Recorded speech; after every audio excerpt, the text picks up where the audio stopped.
con la gente que me gusta. Me encanta hablar de proyectos, de esos que se lleva el viento y que se olvidan después. Me gusta la gente que cuando saluda te aprieta la mano con fuerza y sin duda. Me gusta la gente. Paso Fino TV presenta a Ricardo Arango en Charlas de Caballos. ¿Qué tal, amigos de Charlas de Caballos? Bienvenidos a una emisión más de nuestras regulares charlas semanales con personajes del mundo del caballo. Hoy hemos venido hasta el criadero Potrero Chico. Hemos querido venir a encontrarnos con un gran profesional de la veterinaria, uno de los grandes pioneros de la transferencia de embriones, un hombre exigente en su criadero como el que más, y ante todo una de las personas ante las que hay que quitarse el sombrero porque es uno de los grandes conocedores del paso fino, el doctor Gabriel Jaime Toro. Él gentilmente nos ha abierto las puertas de su criadero para que conversemos de este trasegar por la vida del caballo, esta vida llena de experiencias y de anécdotas que tiene Gabriel Jaime. Gabriel, muchas gracias por recibirnos. No, Ricardo, para mí es un placer. Antes, gracias a ustedes por haber venido al criadero Potrero Chico, un criadero pequeño, pero donde tratamos de criar caballitos lo mejor que se puede. Hombre, por Dios, no diga eso, que usted es un gran criador y un hombre que ha hecho mucho por el paso fino. De hecho, por ahí una vez reconocí, mire, hay criaderos grandes, hay criaderos medianos y hay criaderos pequeños. Y uno de los grandes criaderos que tiene el mundo se llama Potrero Chico. Y lo dije en una transmisión al aire, le dije, mire, recuerdo en un espectro, le dije, mire, esta yegua tiene que ver con Potrero Chico, esta tiene que ver con Potrero Chico, esta tiene que ver con... Y hice una lista y dije, miren la importancia de lo que es Potrero Chico. Sí, hemos sido muy apasionados y muy exigentes. El mundo actual de la crianza del paso fino lo exige así. Uno se da cuenta lo difícil que es criar caballos de paso fino, pues todo el mundo cría caballos en Estados Unidos, en Puerto Rico, República Dominicana, aquí en Colombia, y si nos ponemos a ver es muy difícil que salga un caballo bueno por año. Entonces, cuando hemos visto cómo es eso, tratamos de tener 3 o 4 yeguas de muy alto nivel, con muchas condiciones, y de ahí pues han salido ya animales importantes, afortunadamente. Afortunadamente. Bueno, Gabriel, ¿cómo llegó usted a esto de los caballos? Pues muy fácil. Desde que yo tenía 10 años, mi papá empezó con los caballos, él pues de ancestros de fincas y mi abuelo era agricultor y campesino y tenía muy buenas mulas de silla y caballos en los que iban a las fincas y todo. Y siempre pues estuvo muy ligado al agro, con fincas de caña y de ganado al principio. Yo era un niño de 6, 7 años por los lados de Concordia y Salgar. Después ya él en Medellín consiguió una yegua muy buena, estaba decía comenzando, una yegua que le iba bastante bien en las pistas. El montador era don Hernando Patiño, recuerdo, claro. Y don Elías Martínez, era la yegua Marquilla. Tenía después otras yeguas importantes y montó un criadero que se llamaba Criadero San Antonio en La Estrella, donde ya vinieron animales importantes de criaderos ya formados y de mucho nombre, como el de don Pacho Vélez, de Titiribí, del Balsal. Llegaron yeguas hijas de Carnaval Vélez, muy buena, la yegua Berlina, que le iba muy bien en las pistas, la yegua Conga, que era ahí otra yegua extraordinaria. Después compró una yegua trotona galopera muy famosa que se llamaba La Soberana, que hizo como 8 o 10 campeonatos. ¿La yegua mora, Gabriel? Y trotona galopera. Trotona galopera. Sí, que era de Javier Correa y no de Vergara. Sí. Y es una yegua ya importante. Ya se fue metiendo en unas líneas altas digamos la verdad, conservando la misma desconocimiento que había en la época, que comparado con lo que existe hoy, donde hay una cantidad de personas con muy buenos conocimientos, pues en esa época se hacía todo muy a la ligera y muy empíricamente. Los cruces eran todos por compensación, y este caballo que tiene manos altas, pongámosle este que... O por la cercanía del caballo, hombre, o el caballo que estaba en la zona, muchas veces esa era la... Completamente, no, nunca se servía una yegua de un caballo de otra ciudad, ni nada, sino este que es el de moda, se le ponía, y gracias a Dios en Antioquia siempre ha habido en todos los pasos animales o caballos reproductores importantísimos. En esa época ya estaba el arco en furor, el cóndor, en Fino estaban empezando a salir todo, el resorte cuarto, acaba de salir resorte tercero. Contrapunto era imposible de cogerle en Bogotá, no lo alquilaban. Bochica era el caballo de la élite y rápidamente se fue, pero había una cantidad de caballos importantes que ahí fueron llevando los diferentes pasos. Ya desde niño me dio por estudiar veterinaria, pensando en que siempre iba a ser veterinario de caballos, era siempre mi meta. Una obsesión, y afortunadamente se me dio. Soy privilegiado, logro trabajar en mi hobby, nunca me vi haciendo otra cosa. Gabriel, perdón que le interrumpa, ¿su primera exposición la recuerda en qué año fue o no? Sí, claro, de niño en 1973, 74. Recuerdo, por ejemplo, la primera exposición de Azocava en San Javier en el año 73. Sí. Recuerdo algunos caballos que salieron ahí. Ahí estaba la yegua soberana de que te estoy hablando, que era de mi papá. Recuerdo ya algunos hijos del arco ganando. Después en Ardecilla, de niño, recuerdo cada feria de cada año. Recuerdo como animales que me impresionaron mucho. La yegua, por ejemplo, Metralleta de don Carlos Vergara, Carnaval Vélez, que le daban una cinta, y cuando le daban la cinta se paraban las patas y salía ahí.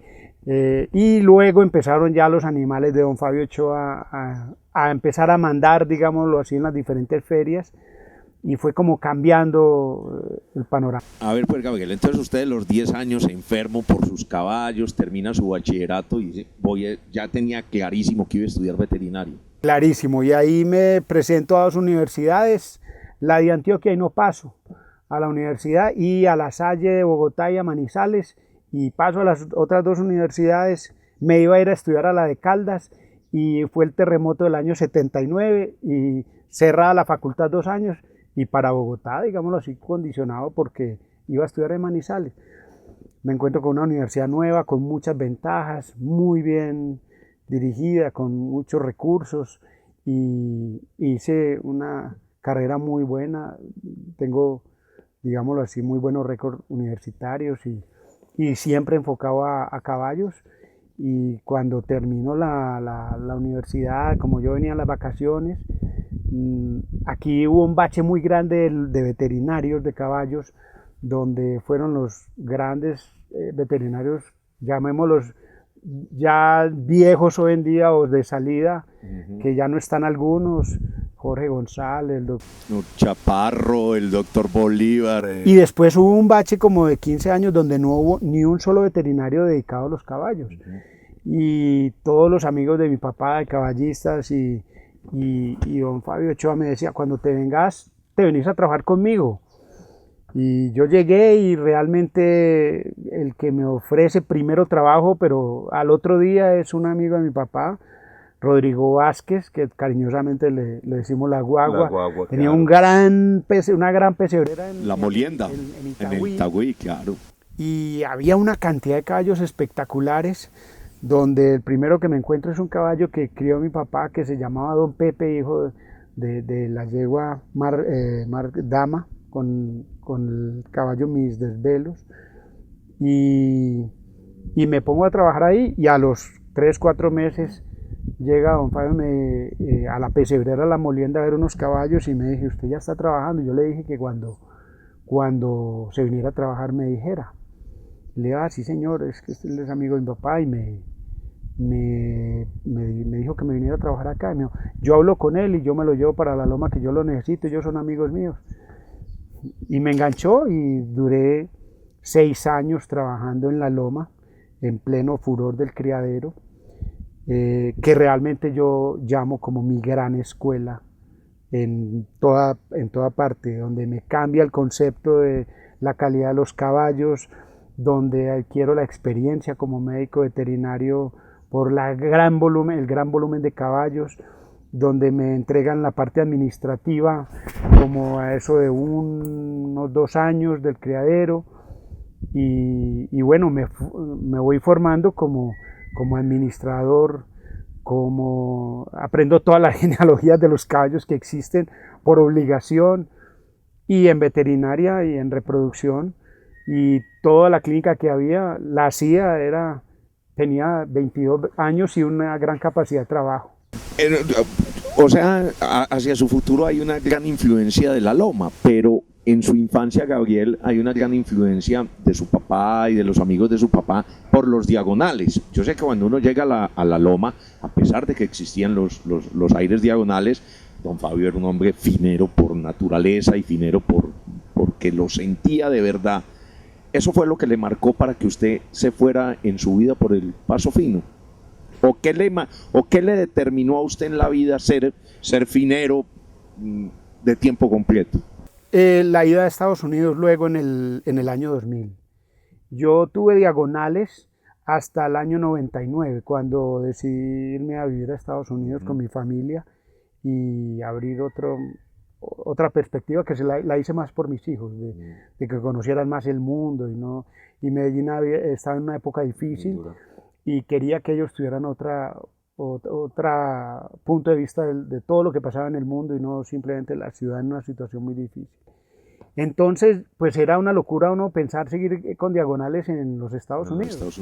Y ahí monta Millennium Paso Fino, ¿cierto? Era lo que era con el doctor José Augusto Silvano. Correcto. Lo montamos en una sociedad que duró muy poco, y yo monto paralelamente el programa de embriones míos que se llama Embryo Transfer. Por eso arranco con el nombre de la corporación allá y la empresa. Y de ahí pues me dedico yo más a trabajar la reproducción y paralelamente un criadero, pero en volúmenes pequeños. Porque yo hasta el año 99 tuve diagonales con las líneas que más siempre me han gustado. En la trocha siempre he defendido la línea del arco. De hecho, yo fui el dueño de la yegua postal que montaba Oscar Cardona, la hija del arco, que era una yegua extraordinaria. Y también tuve en trote, por ejemplo, animales de cambalache. Cuando era niño tuve una yegua muy buena y otros caballos, y después me incliné más por los caballos trotones criollos. Yo no he visto un caballo, por ejemplo, en la actualidad no he visto un caballo como el caballo Atila, el negro patas blancas de Rafael Núñez. Y empiezo a perder el cariño, digámoslo así, por los diagonales, cuando veo que no hay unos parámetros claros en los juzgamientos, que todos los jueces tienen patrones distintos, que unos van por unos caballos grandes, españoludos, que en mi concepto no era lo indicado. Yo fui, entre comillas, pues un enemigo de la raza de Monarca, que casi me crucifican cuando eso, que era el caballo más servido en Colombia. Yo sostenía que el caballo que más daño le iba a hacer a la trocha en Colombia era el caballo Monarca, y eso era decir una efesio pues, contra la caballada. Yo seguía insistiendo en que la línea de arco y la línea de Danilo realmente era la que había que seguir. Y empiezo a perder el cariño por los diagonales cuando veo que hacen unas mezclas de trote y trocha, y entonces, por decir algo, había un caballo trotón galopero, que ni el papá ni la mamá eran trotones galoperos, ni los abuelos, y ese era el reproductor de moda, donde pues no había que ser muy inteligente para saber que ese caballo no iba a transmitir nada en trote y galope, porque no lo tenía en su sangre.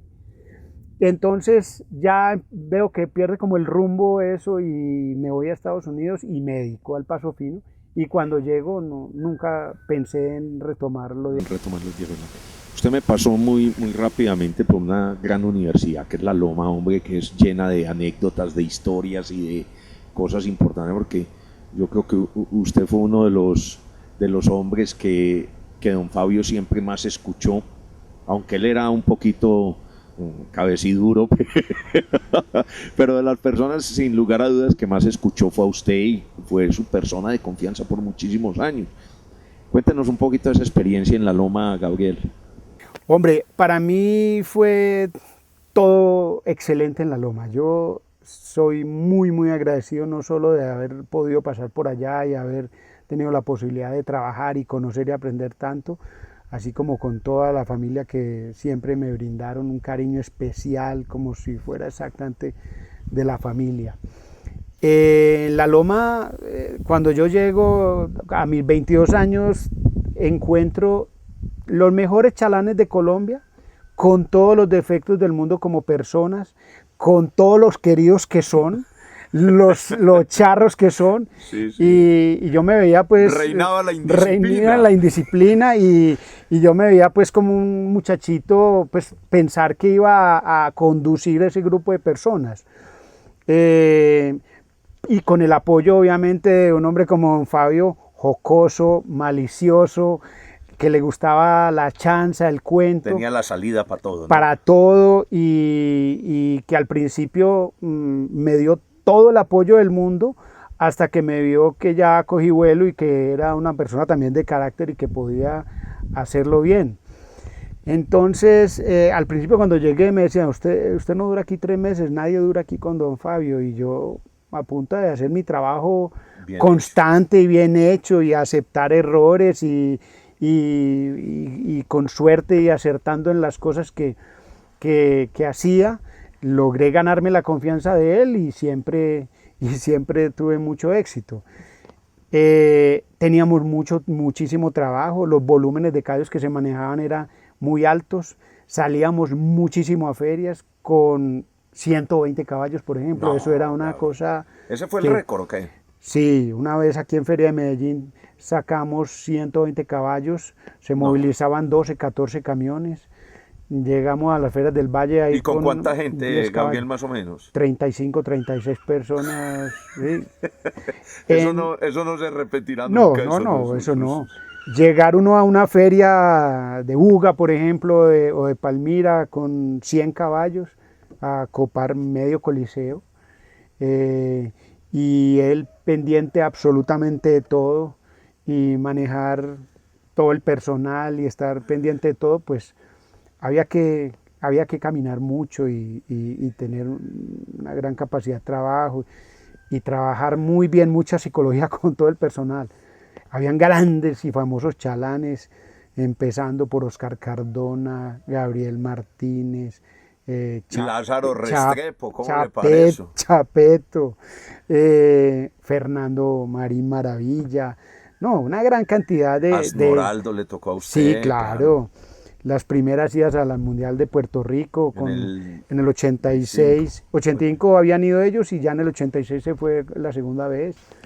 Y con una cantidad de principios que tenía don Fabio, que era a su manera como se hacían las cosas. Llevar a una feria, una yegua que faltan 2 días para parir, si pare en la feria, mejor. No hay nada mejor que una yegua en la pista buscando la cría. No ves unas teorías. Si la yegua, una potranca muy buena, con 2 meses de bozal, llevarla a la pista, pero ¿cómo voy a voltear esta potranca? Todavía no voltea, ahí las vas volteando con la piernita, pero hay que mostrarlas. Sí. Así. Y de hecho hay algo histórico, ya que dice usted, la vez de la campeona y la revelación, las 2 hijas de Amadeus de 30 y puntico meses, y gran campeona reservada en una feria de Medellín. Inclusive la yegua campeona, la de Amadeus y la de Piranga, no había cumplido la edad, faltaba como 1 mes para cumplirla, para poder salir a la pista. Sí. Entonces, y me acuerdo que, vea, esta potranca no ha cumplido la edad. No, a uno lo regañan es cuando uno se va a pasar, pero ¿cómo por llegar primero lo van a regañar? Así eran las tesis de él, ¿no? Es que estamos ayudando y contribuyendo a la feria trayendo animales. yo no estoy cometiendo ninguna infracción. Y no tenía la edad la yegua campeona. Ya la yegua todavía la edad y se sacaba así. Yo digo que es de las competencias, la competencia de esas potrancas de las más bonitas que uno pudo ver, y quedaron primera y segunda en su competencia y luego fueron la gran campeona y la gran campeona reservada, ¿no? Sí, competencias muy lindas, yo recuerdo muchas con el criadero. Ya cuando el caballo Amadeus tenía un gran número de hijos, recuerdo una competencia en Bogotá donde sacaron las 5 cintas hijas de Amadeus todas, en una feria en ese coliseo de la Holstein, Sí.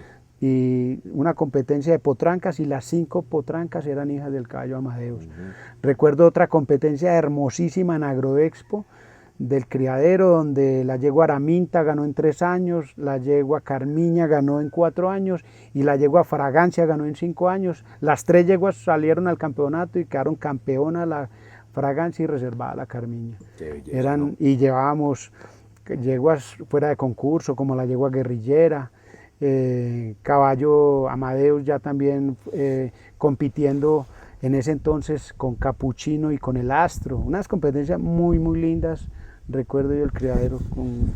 Bueno, Gabriel, unas historias maravillosas con don Fabio allá en la Loma, y un hombre lleno de anécdotas y de historias. Ahí yo digo que usted conoce el otro que fue su gran parcero, su gran compañero, Amadeus, ¿no? Sí, casualmente llegamos prácticamente al mismo tiempo. Yo empiezo a trabajar en el criadero el 10 de junio del 86 y el caballo llega a finales de junio, a los 20 días llega el caballo, es comprado a los muchachos Cárdenas. A los señores Cárdenas, sí. Y el caballo viene un potro a media rienda, y fue la primera lección que yo tomé de don Fabio, que era la capacidad de predecir el futuro de un potro. Te soy honesto, cuando yo vi el caballo Amadeus por primera vez en el patio de la Loma, dije, este señor se enloqueció, esto es cualquier cosa, este potro. Y él soñaba diciendo, este caballo va a ser importantísimo y va a ser además el mejor reproductor. Y yo conocí la yegua, la madre de Amadeus, la María Centeno en ese momento, y me impresionó mucho, me gustó mucho, y bueno. Una yegua negra, enorme, linda, de una masa musculares espectacular, y unos pasos, sí, y un temperamento fuerte, muy, muy buena yegua, destacadísima en el momento. Y yo dije, bueno, él dice lo de reproducción por la madre, pero este caballito no creo que llegue, pues no, ¿de dónde le ve?